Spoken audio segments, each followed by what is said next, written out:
How often do we procrastinate? How often do we say stuff like, yeah, I really should do that. I don't know. I guess I'm just lazy. We have a problem with too many choices, too many options, and not following through on any of them. Well, let me ask you a question. How many diets does it take to get down to where you'd like to be at? Just one. The one you stick with. How many times do you have to reorganize your office, your desk, your approach to your business, your profession, before you begin to see some of the results you'd like to see? Just one.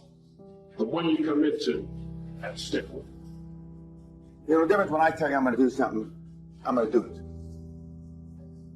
You don't start things and not finish. You don't quit.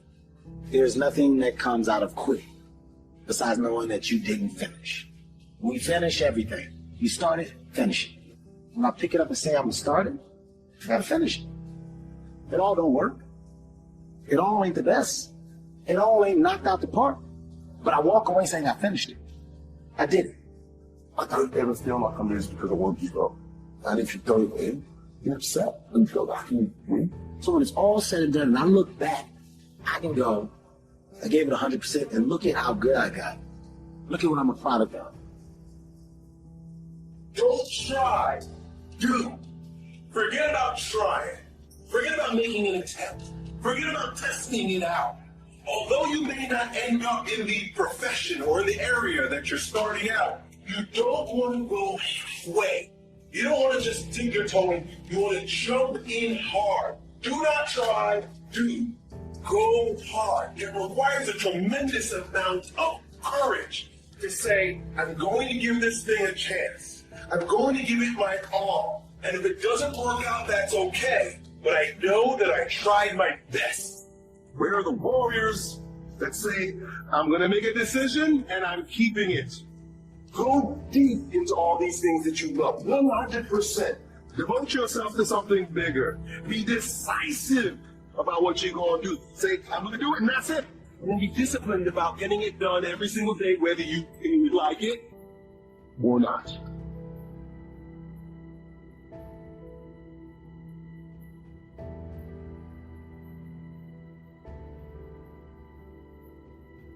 Keep the faith. Keep the faith. I'm going to stay in the race. I'm going to keep the faith. You ain't going to make me mad enough to get out the race. No. I'm not going to get tired enough to get out the race. He's done so much for me. How do you keep the faith? How do you keep your head above water? How do you march against the tide? How do you stand up when everybody around you seems to be falling down? How do you keep firm and solid footing when everything underneath you seems to be slipping away? How do you keep the faith? Number one, you got to be a fighter. Faith into action equals manifestation. Nothing is done without willpower. I want you to think about your major goal. And I want you to have a big goal. Why is that important? Because in order to do something you've never done, you've got to become someone you've never been. You have greatness in you. If you don't have the money, and if you don't have the contacts, if you don't have the relationship, none of those things matter. You have a golden dream if you have the willpower to go after it. You can never lose faith. That's the key. You have to believe in something that you can't see. You have to believe when you don't see no way how. Faith is the belief in things that you cannot see. You have to buckle down and keep believing. If God told you you were going to be rich in August of 2021, do you know how crazy you would talk to people from now until then? Because you know on August of 21, I'm going to be rich. But he don't tell you when the package is going to arrive. So here's the deal. He wants you to stay in faith to receive the package, because he only delivers to faith. If you step off over here to I don't see how Boulevard, he don't ship there. He does not ship there.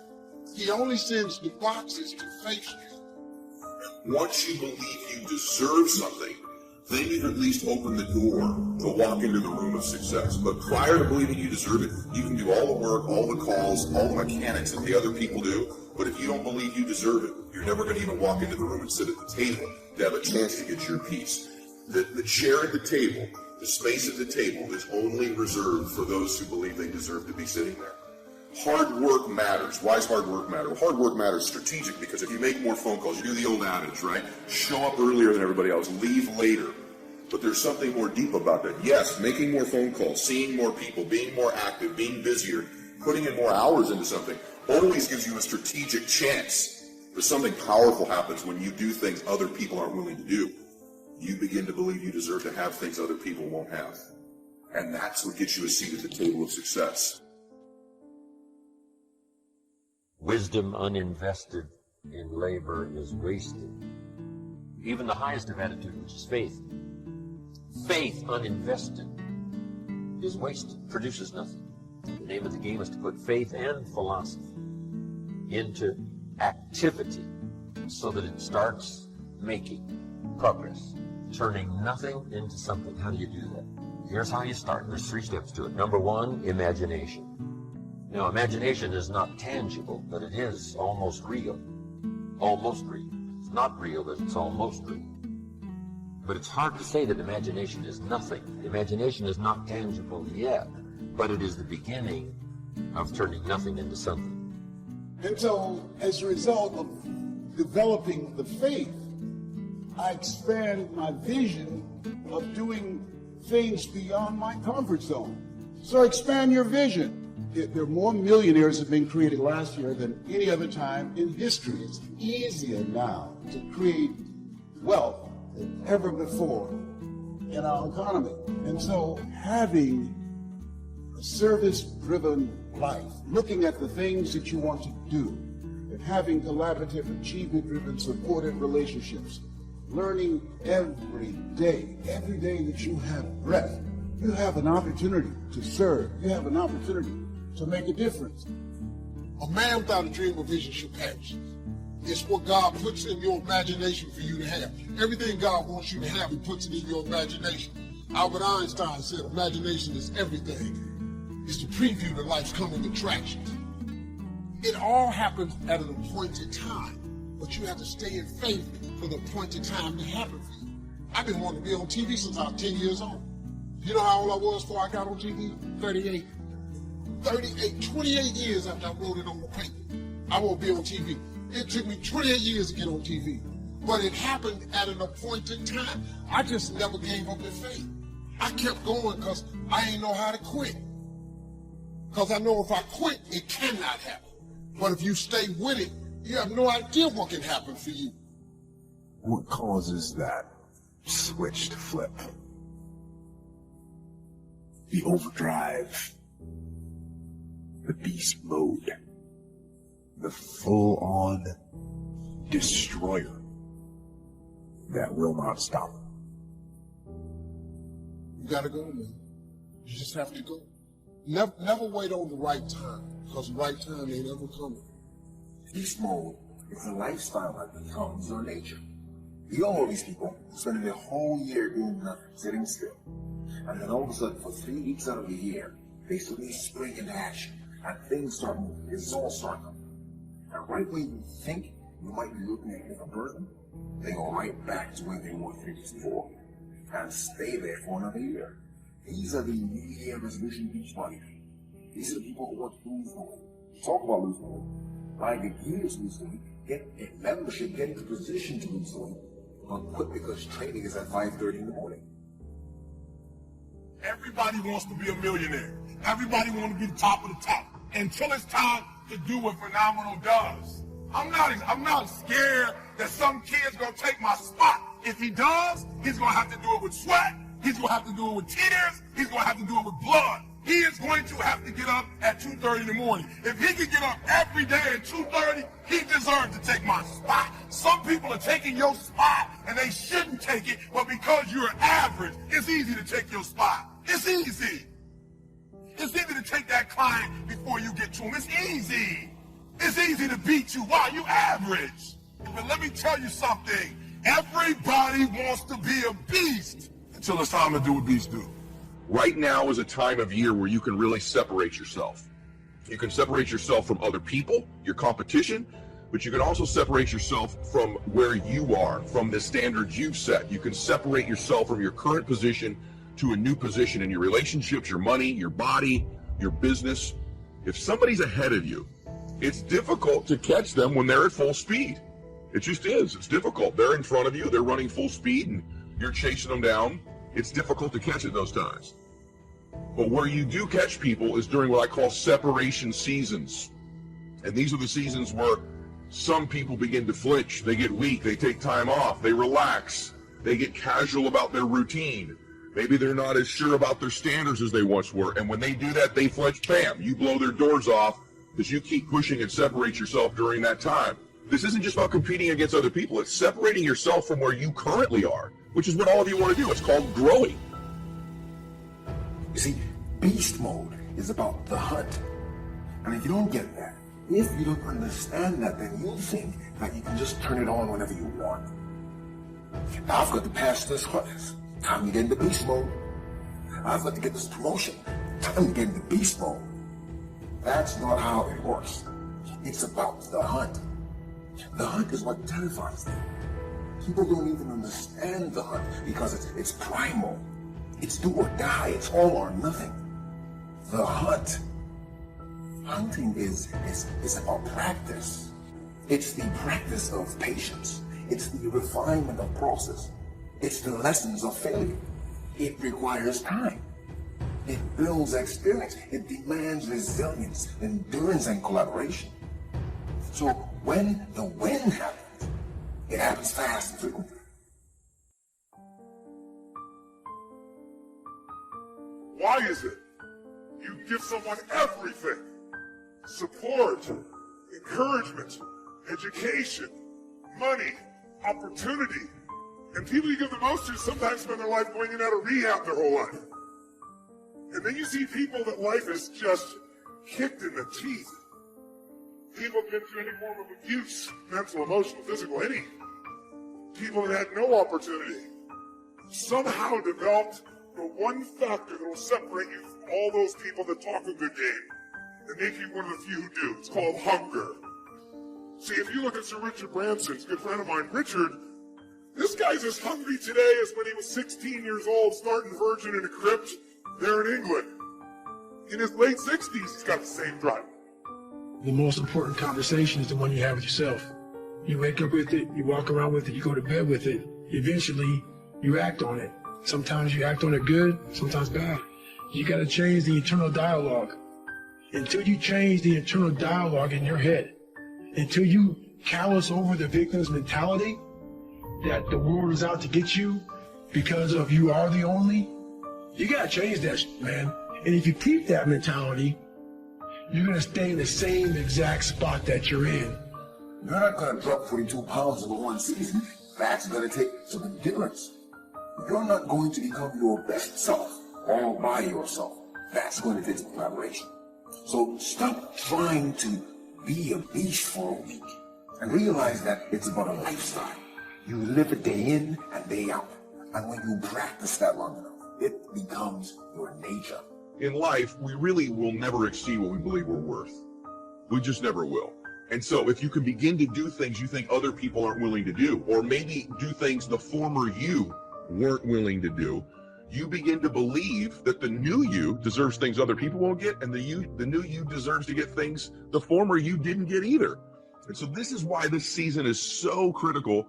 And I've stacked up maybe 30 straight separation seasons. There's other ones. There's summertime, right? There's times like that. But right now is the big one. You all know what I'm talking about, right? Everyone gets kind of casual. Everyone slows down. And one day turns into 3 days, turns into 4 days. You know, Christmas is a holiday. It's not a holiday month. New Year's Eve is a holiday. not a hollow month or a hollow week. But people keep taking these hollow weeks and hollow months this time of year, and it's when you get them. It's when you get the former you. It's when this new version of you emerges. And so take advantage of this season. It's the greatest of all seasons. And I can tell you it's one of the reasons why, if I do have some good things going on in my life, is I separated during this time. I separated from the old me, and I separated from my competition. It takes both emotion and logic for you to reach your maximum potential, to really give everything you have and go beyond your limits. So when it doesn't make sense, logical sense to go on, that's when you got to use your emotion. That's when you got to use that anger, that frustration, that fear to push yourself harder, to push yourself to say, I don't stop. So you fight the weak emotions with the power of logic, and you fight the weakness of logic with the power of emotions. And in the balance of those two, that's where you find the strength and the tenacity and the guts to say to yourself,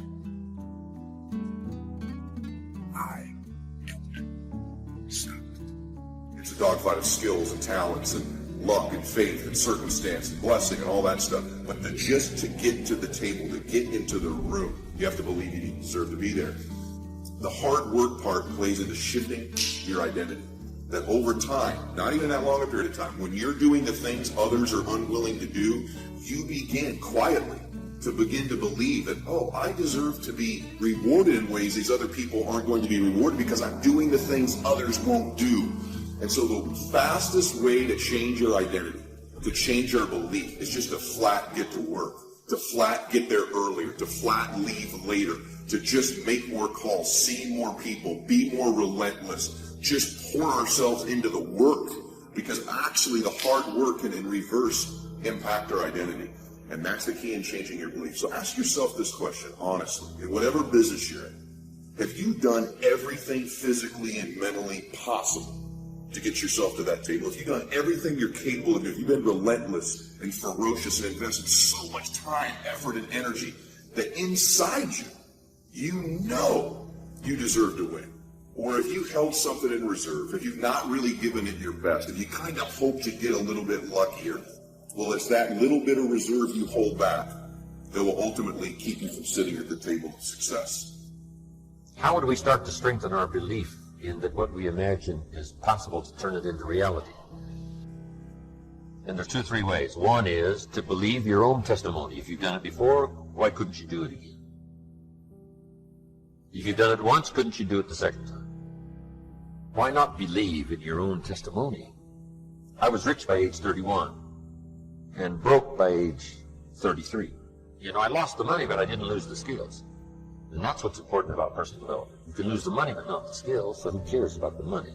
Unless it's getting late, right? And you're like 90, and, you know, it's a little difficult to go back to the streets. But, hey, once you've got the skills, you own the skills. So we start with imagination, which is almost real. I mean, it's not real yet. It's not tangible yet, but it's almost real. Now we move to faith, to believe that what we imagine is possible. So we study our own testimony. If we've done it before, we can do it again. Here's what else we study. Other testimonials of somebody who did it. Somebody that built a hotel said, yes, I started with some plans, finally believed it was possible, and here it is. You say, well, if it's possible for one, it's possible for another. In fact, sometimes when we hear the testimonial, here's how they finished. If I can do it, how they finished. You can do it. See, that's a classic testimonial that gives us now what we call faith. Faith is generated by what we hear, the vocabulary of what we hear, the vocabulary of what we read. That generates faith, to believe that it's possible. Now, faith is not reality. You can't say faith is nothing, because it affects. It's like radiation. To us, it's nothing because it can't be seen. But radiation is so powerful it can kill you. Right? You can't see it, but it has an incredible effect. And that's true of faith. Faith can't be seen, but it has an incredible effect on your attitude, on your behavior, on your disciplines, on your work for the day, and all the rest. So faith is tangible in that sense, that it affects the emotions, it affects the drive. It's called the unseen magic. But now here's what we do with faith and imagination. We deposit it in disciplines and activity. Imagination, without the activity to translate it into reality, serves no purpose. But wisdom and faith, deposited in activity, creates reality. The reality of a career, the reality of a hotel that wasn't there. You must understand that life has a way of taking you through perilous times, transitions and traumas, adversities, crisis, good days and bad days. I don't care how clean you live, how righteous you are, you're going to have trouble sometime. Life has a way of being its own schoolmaster. And over a period of years, without any college classes, courses, books, or tapes, life will teach you something. You soon learn that life has its own pattern, and it has its own rhythm. If you are a connoisseur of life, you observe all things. You learn from all people. You learn from all life's events. And after a while, you start drawing conclusions. When you start drawing conclusions, you draw them not for the benefit of judging other people, but you draw conclusions in the hopes that you might begin to understand what life is all about. Because after you lived a long time, you wise up a little bit. Just by virtue of staying here on the planet, of surviving good days and bad days, of seeing the sequence of life. The world is not like the movies. The movies aren't real. They don't exist. But you do. And life, this life it's better than any movie there is. Go out into the world and actually feel it. Go feel joy and love and triumph and rapture and ecstasy and glory. Go feel those things. And with those feelings, there will be other feelings as well. Sorrow, and pain, and sadness, and desolation, and suffering. There'll be all those feelings too, but you know what? That's okay. That's okay. Take both sides. Feel all of it. That's what life is. Those feelings, those emotions, those highs, and those lows. Those are life. If you really want to be transformed, you have to live in intention. This is so simple, I don't want you to miss it. Most people don't lead their life. They accept their life. And when you accept your life, you are living on things that are not worthy of your time. And you heard me say in a moment, everything worthwhile is uphill. The reason I want you to understand that is, to go uphill, you have to be intentional. Nobody ever went uphill by accident. You've never read a book on accidental achievements. You have to be intentional with what you do with who you are. And so I would just say to you, find your strengths, become very intentional, and commit your life every day to it's all uphill. See, the great mistake we make is we think, I'm going to go out and make enough money, and there's a day when I can relax and I can rest, and everything's going to be easy. Can I tell you something? The day that you have that day, one of your children, gets in an accident. Problems will never, ever leave you. Issues, obstacles, difficulties, they're always going to surround you. So you never get to that place where you've got it made. You're not supposed to got it made. You're supposed to add value to people, and it's all uphill. So the moment I understand that, then what happens is I commit myself to it, and then it becomes a beautiful uphill climbing life. Because one thing that's beautiful about going uphill is the scenery is really good.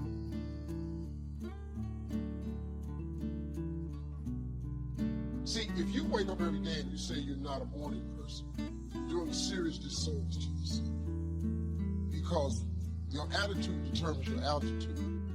A lot of your mornings start off bad because you've taken claim that you're not a morning person. Why would you not be a morning person when the whole goal is to wake up every morning? You got to be in a life-changing business. People have got to look at you like a light. Something should be in you to show other people that there's hope. You don't know this about yourself, but you're going to be that person one day. And you got to start preparing for what you want to be. At least let God know you're glad you're alive. You don't let nobody else. You don't know that you're going to be a light one day. And people are going to look to you for that light. I believe in winning the battle against yourself. Because there's a lot of things you can control. When you wake up and talk about making your bed, make your bed, make sure your house is clean, make sure you get your breakfast, make sure you shower, shave, whatever you're doing, control that. Don't hit the snooze button. All these things are very important. That's been told a lot of times. Why don't you hit the snooze button? Because you wake up already failing. You're already behind the power curve. So what happens when you hit the snooze button? You may not make your bed. You may not pick the right clothes out in the morning time. So that's the mindset that I think is important to bring with you every day you go, everywhere you go in life. Time is the inexplicable raw material of everything. With it, all is possible. Without it, nothing. The supply of time is truly a daily miracle, an affair genuinely astonishing when one examines it. You wake up in the morning and lo, your purse is magically filled with 24 hours of the unmanufactured tissue of the universe of your life. It is yours. It is the most precious of possessions. No one can take it from you. It is unstealable. And no one receives either more or less than you receive. In the realm of time, there is no aristocracy of wealth and no aristocracy of intellect. Genius is never rewarded by even an extra hour a day. And there is no punishment. Waste your infinitely previous commodity as much as you will, and the supply will never be withheld from you. You cannot waste tomorrow. It is kept for you. You cannot waste the next hour. It is kept for you. I have said the affair was a genuine miracle. Is it not? You have to live on this 24 hours of daily time. Out of it, you have to spend health, pleasure, money, content, respect, and the evolution of your immortal soul. Its right use, its most effective use, is a matter of the highest urgency and of the most thrilling actuality. All depends on that. Your happiness, the elusive prize that you are all clutching for, my friends, depends on that. How do you have time for anything? How do you have time to dick around on Facebook? How do you have time to watch hours and hours of TV? How do you have time to do anything? It's simply because that's where you put the priority. So don't tell yourself you don't have time. Just say it's not important. And maybe it isn't, and that's okay. But if it is, make the time to get it done. If you do what is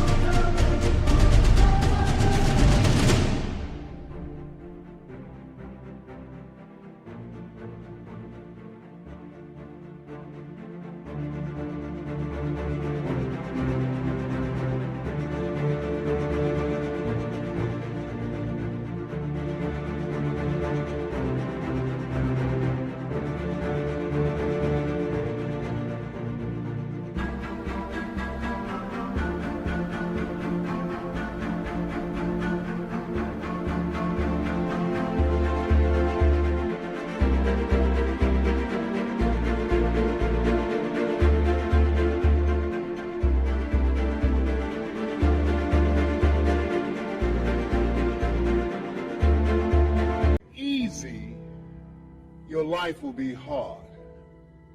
Complain, point at your circumstances, give up your power, blame the government. If you do what is easy, your life will be hard. But if you do what is hard, your life will be easy. It's hard to make a radical change in your behavior. It's hard to take ownership. It's hard to swallow the bitter pill that wherever you find yourself, at some point in time, you made an appointment to be there. That's hard. Remember how you had a job interview for a job? We've had several of them in our lives. What did you do the night before that job, weeks before the job interview? And you had it. You prepared you had a bowl out for your oatmeal, your cereal, whatever you had in the morning time. Your coffee cup was out. Your clothes were laid out. You studied, you rehearsed, you were ready. You brought your best self. You were going to war with yourself because you wanted that interviewer to see your best self. You won. You got the job. After a few months in that job, you look around. I got the job. You start to back off. The clothes aren't out. You hit the snooze button. You don't get up on time anymore. You realize that you can still have this job and not be your best self. The interview you is gone. You have your job, but the interview is gone. So winning the battle in the morning time is just that. It's that you wake up in the morning time and you own all this stuff. Because once you leave your house, the world then gets at you. And that's why I believe in not getting up in the morning time and checking your phone immediately. Everybody does that. They get up, the first thing they do is grab the phone, look at the phone. Maybe bad news on there. So how's your day start off? I don't go to the gym. You're caught up now on that phone. That's how your day starts. You lost control. So once you win that battle in the morning time, then once you go out, now you've won. You go outside your house, you may lose your job. You may have a bad hit, but you won something. So you're going into battle having already won something. Having already won. So then, if you hit the snooze button, you go out, you're just defeated already. You're behind the power curve. Now you've won something. You feel better about yourself. So now you're able to take these hits along the way. Well, we all know sleep is really good for you. In fact, I cheat myself because I could probably, if I could sleep a little longer, I would probably be better, because all medical science tells you that how important, 7-8 hours of sleep is for each person. What I want to say to you is, when you wake up. Don't sleep during the day. Don't get a little bit unconscious and let life pass you. Be intentional. Go for it. Be in the moment. Be alert. Be aware. Seize the time. We don't have much of it. I guess what I'm really saying is, when you're awake, stay awake. Then when you sleep, it's a little bit more legal.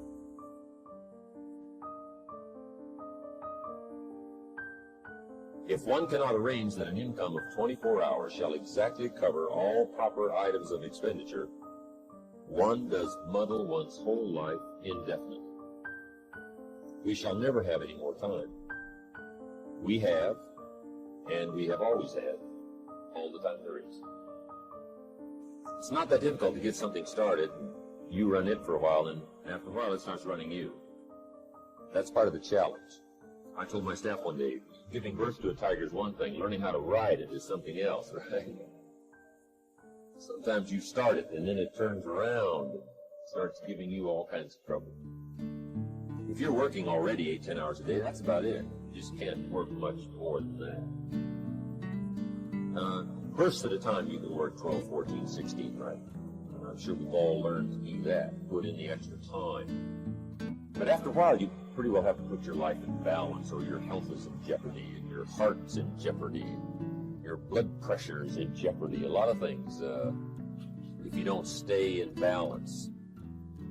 So you don't have to put any more hours, probably. All you have to do is just make better use of the hours. A cliche we've all heard. It's not the hours you put in. It's what you put in the hours that counts. Survival is necessary, but survival isn't living.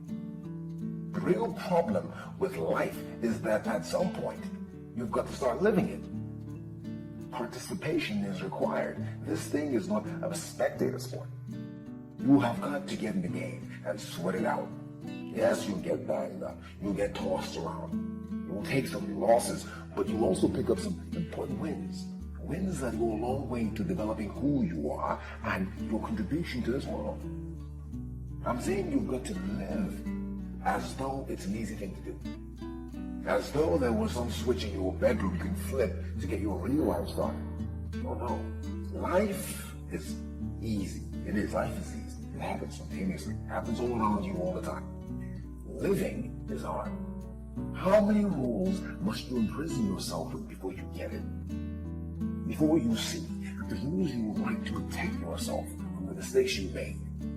To protect yourself from where you came from and what happened to you can become your prison if you're not careful. And I believe that's what happens to most people.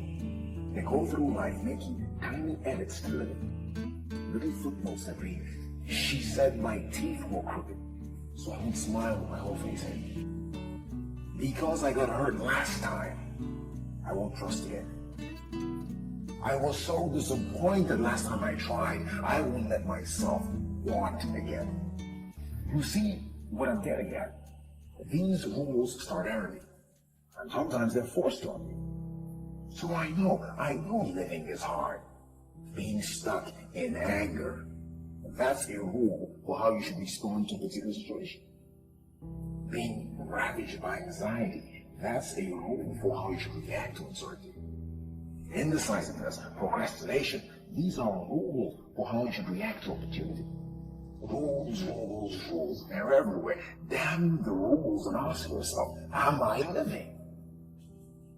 So make your own comic book. Make your life your own movie. Actually make it better than a movie. Not better because it's more adventurous or more romantic or more melodramatic. Make it better because it's real. So go out there, move toward the light, and live. It's real, so it is better. And you know what? Real comes with some downsides. Real comes with some darkness. But that's okay. It's okay because when you know the darkness, the light becomes even brighter. Am I going through life with my own self? Am I fully experiencing the moments, or am I watching them go by? Am I doing all I can with the opportunities?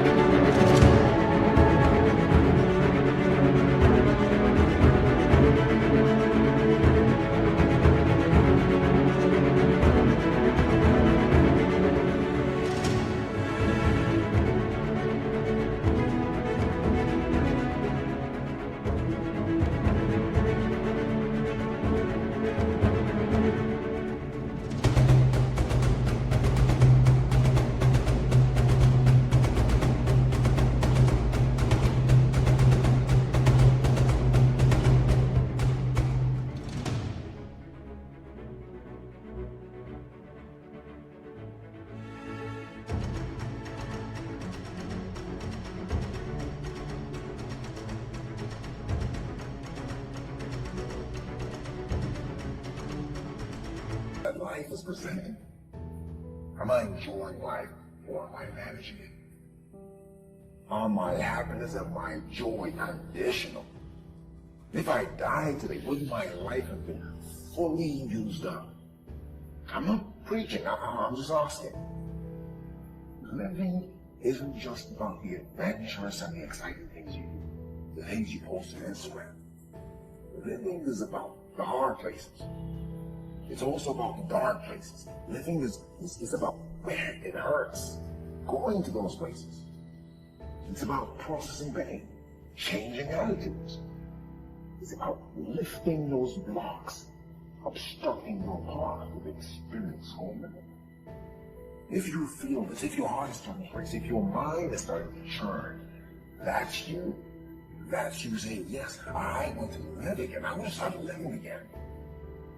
Don't tell me about change. I know about change. I want to know specifically, what are you going to do? Who are you going to forgive? What are you going to let go of? When do you admit that you have a problem? When do you conclude that maybe it's you? When do you allow yourself to love and to love again? What I do know is that this is the only life I remember. This is the only life I have, and I intend to use it up.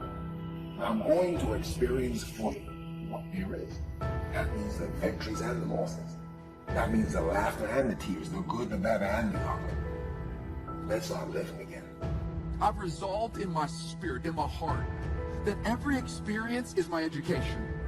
So the good experiences and the bad experiences, I'm going to learn from that, and I'm going to discover the opportunity for me to grow and for me to get better. You have to make a decision that I will learn from this thing.